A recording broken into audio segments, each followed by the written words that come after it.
Ferrari is certainly keeping with the times and embracing electrification, but for the pursuit of performance. And there's a balance. We can still get naturally aspirated V12s with the 812, the new Purosangue SUV is coming with an NA V12, but then on the other hand, the V8 is seemingly going away, with the F8 being replaced by the 296, a hybridized V6.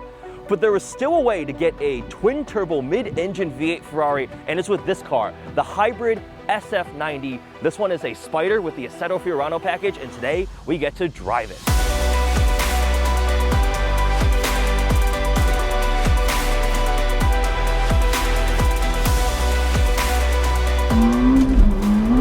Whoa!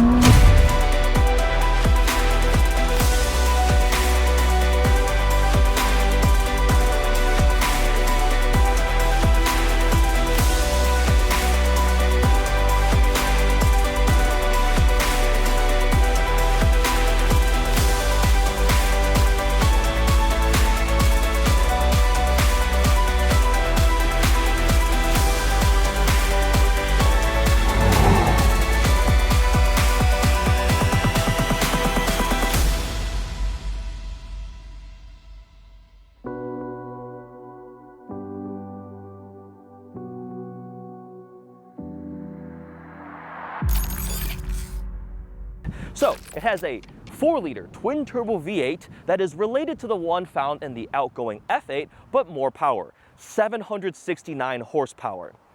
And I mentioned it's hybridized. The SF90 has 3 electric motors, 2 up front driving the front wheels, and 1 sandwiched between the engine and the 8-speed dual-clutch transmission. The electric motors will produce 217 horsepower, which means the SF90 has a total power output of 986 horsepower and 590 pound-feet of torque. That's nearly 1,000 horsepower, and it's all-wheel drive. I mentioned it has an 8-speed dual-clutch transmission that's related to the outgoing 7-speed that's found in other Ferraris, but adding that extra gear actually didn't make it bigger, heavier, more complex. They removed the reverse gear. The electric motors up front handle reverse, and also you can drive this in pure electric mode, which means not only this is a hybrid, nearly 1,000 horsepower Ferrari, it also can be a front-wheel drive electric Ferrari, which moving around in reverse itself, it's just silent, and you just kind of move it like a golf cart. But then you could fire up that 4-liter twin-turbo V8. I'm sure it's going to be impressive, and we're looking forward to driving it today. In terms of exterior styling, this, when it first came out, I didn't love it. It was a departure from what I was used to with the mid-engine V8 Ferraris, with the 458, 488, the F8, and obviously very different from the front engine, the F12, 812. This really filled a different place in the lineup. There are some design cues that are familiar. With the rear end, you'll see those quad taillights, kind of almost circular shaped. It's obviously exotic, extremely low mid-engine proportions. This one is a Spider here, so open top experience with the 2 flying buttresses out back, tons of carbon fiber. This one has the Assetto Fiorano pack, which is the most aggressive track-focused version. So you'll see carbon fiber wheels, it's got retuned suspension, different exhaust. It is the most track-focused one, lighter weight, I believe it's 70 pounds lighter, and you get the different livery up front and this gorgeous pearl white paint. In person, I mean, it's stunning, and it has absolutely grown on me. It's an SF90 Spider with an Assetto Fiorano package. It's gonna be epic. So with that, let's hop in the car. We're gonna take it for a drive, talk about the interior, what it's like to drive, and lastly, the value. It's very expensive, very, very expensive.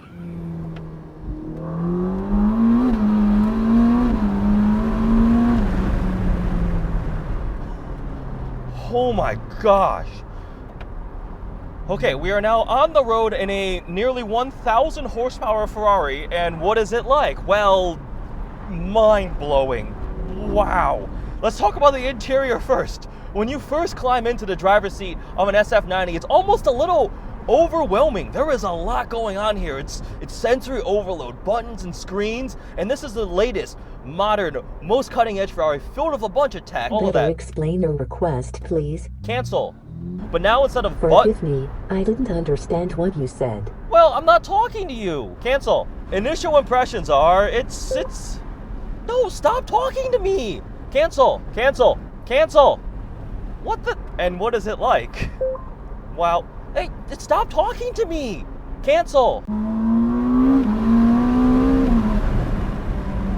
Whoa, okay, and it's not scary. 1,000 horsepower is a lot, And what I'm actually equating this to is a twin turbo R8 that I got to drive recently, where it wasn't scary, it was just exhilarating power. It just puts the power down and goes. Whereas like my friend Mike's tuned Pista,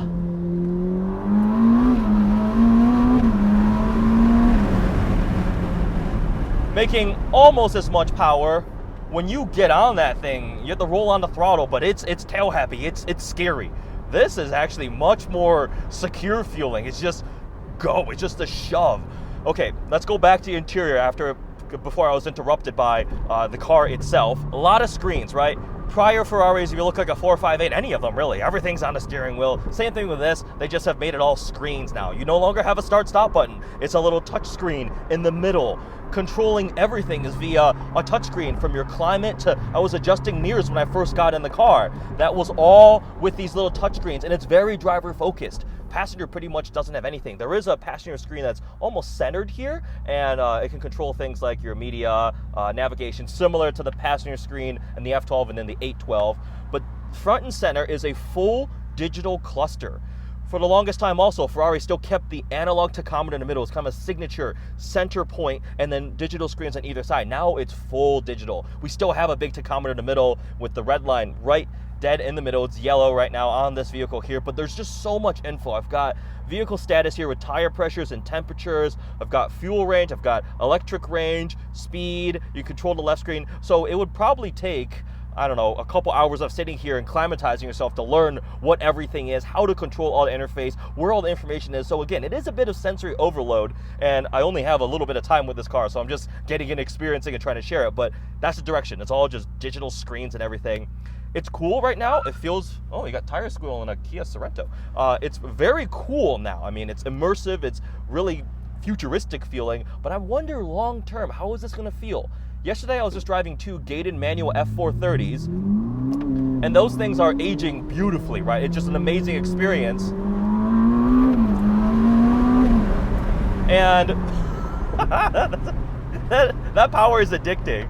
And this, when we go, call it 5, 10, 15 years from now, are these screens gonna feel extremely outdated? They're not gonna age like analog controls. But in the moment right now, I mean, this feels like super futuristic. Across the center console, it's all carbon fiber here. We have a cup holder, a little bit of storage, a slot for the key, which it's still actually in the wrapper, but it's just a little rectangle now. It's still in the actual blue wrapper. This car is still pretty new. Unlock lock with the Ferrari logo on the back.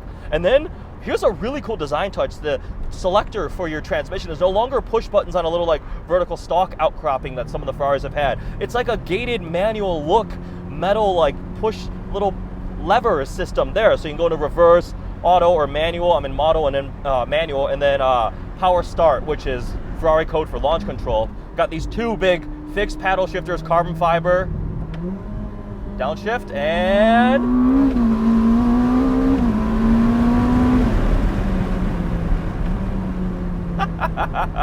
the open air experience is fantastic. The weather is fortunately almost perfect today.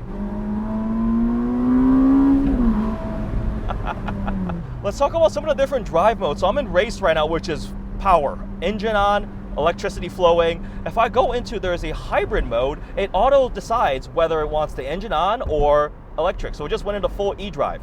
Engine's off. I'm in silent cruising along right now, but when I gave it more gas, the engine decided to kick in because it required more power. I can go all the way down to e-drive, which is now fully electric. So now I am in a front-wheel drive Ferrari. Purely front-wheel drive, so it's a 217 horsepower front-wheel drive Ferrari, and it can do, I believe, up to 80 miles an hour, and it's rated at 17 miles of range. Real world, I'm probably gonna see 15-ish. Always the ratings are higher than what you actually see. It's currently showing 9 miles, and that's actually gone up since I've been driving it. Not only can you plug this in, but the engine will also charge the electric batteries and be able to run the motors. So you could just drive around and recharge the motors. If I were to floor it, we'll call this golf cart mode. That's not fast. That's not fast at all. So, and that's no fun. So I'm gonna go back in the race, and the engine turns on. It rotates to the tachometer on the center display screen here.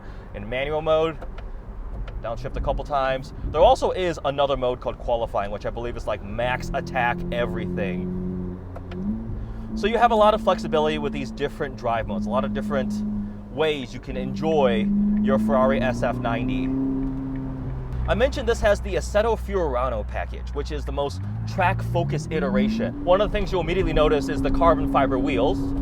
Why are carbon fiber wheels great? They are very expensive, but they are great because they lower unsprung weight, and that has a bigger impact upon the vehicle driving dynamics, how it feels, than just removing total weight overall, because it's spinning, right? So lower unsprung weight means the steering is better, the turn-in, all of that type of stuff is going to be better. So with the carbon fiber wheels, this thing is, I mean, dude, steering already is just, it's instantaneous. I was avoiding a pothole earlier because we live in the Midwest where the roads are complete garbage, so you get a handling test by avoiding potholes. Any amount of steering input, it just dodges, it goes, it feels nimble. I mean, this is supposed to be heavier because of the battery packs, so I think it's 20% stiffer than the Pista, and it's way faster than the Pista. It's all-wheel drive now. You can use torque fill, independent torque vectoring. So this is just a remarkable blend of technology, and when this car first came out, I knew that it would have a lot of performance. Reading all those ingredients, I'm like, okay, it's gonna be just utterly ridiculous. But I was like, will it have the excitement, the passion, the soul? Will going hybridized change that? The emotion, I feel like, is lessened. It still has the V8, but it doesn't have the same level of excitement. It brings the wow factor in terms of just face melting and confidence inspiring performance. First gear, 18 miles an hour, and that was a really, really quick jaunt to 45 miles an hour. Oh my gosh. Squirrely, I let the tires warm up, everything's at temp now, but it still just puts the power down. And the glory of having 3 electric motors is one can serve as a torque fill when you're spooling up or things like that. It's on tap, no waiting for turbos to spool up, none of it, it just goes.